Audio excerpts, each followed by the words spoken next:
Hi అండి, AK4 multi ఛానల్కి స్వాగతం. నేను ఇప్పుడు చెప్పబోయేది గ్యాస్ గురించి చెప్తున్నాను, అంటే గ్యాస్ట్రిక్ ట్రబుల్ గురించి. మనకు గ్యాస్ట్రిక్ ట్రబుల్ అనేది ఎలా వస్తుంది తెలుసుకుందాం.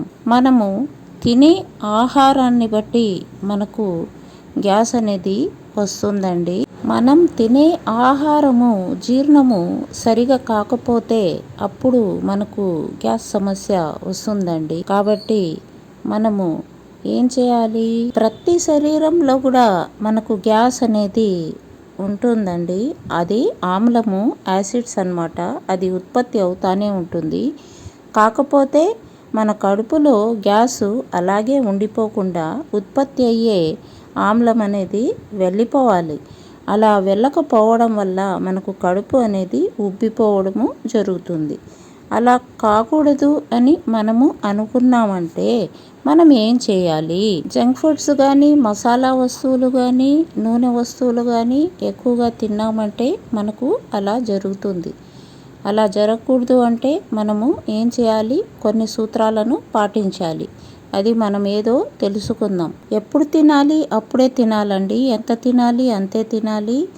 ఏమి తినాలి? అదే తినాలి. అంటే మనము ఆహారము తినేటప్పుడు బాగా నమిలి తినాలి.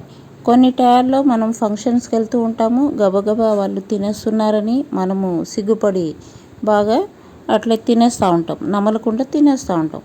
అప్పుడు మనకు జీర్ణం కాకుండా మనకు కడుపు ఉబ్బిపోయేది అనేది జరుగుతుంది. కడుపు ఎప్పుడు ఉబ్బుతుంది? మన గ్యాసు లోపలే ఉన్నప్పుడు అట్లా అవుతుంది. అది బయటకు వెళ్ళినప్పుడు కడుపు ఉబ్బదు. ఆహారము మితంగా తినాలి, నమిలి తినాలి. కొన్ని వస్తువులు, తినని వస్తువులు తినకూడదు. మళ్ళీ ఒక వస్తువు తిన్న తర్వాత దానిపైన అలాగే తినుకుంటా ఉండిపోతే మనకు ఇట్లా సమస్యలు వస్తుంది. అందుకని ఒక ఆహారము తిన్న తర్వాత మనము గ్యాప్ ఇచ్చి తినాలండి. ఇలా తినడం వల్ల మనకు గ్యాస్ట్రిక్ ట్రబుల్ నుంచి మనము విరమించుకోవచ్చును.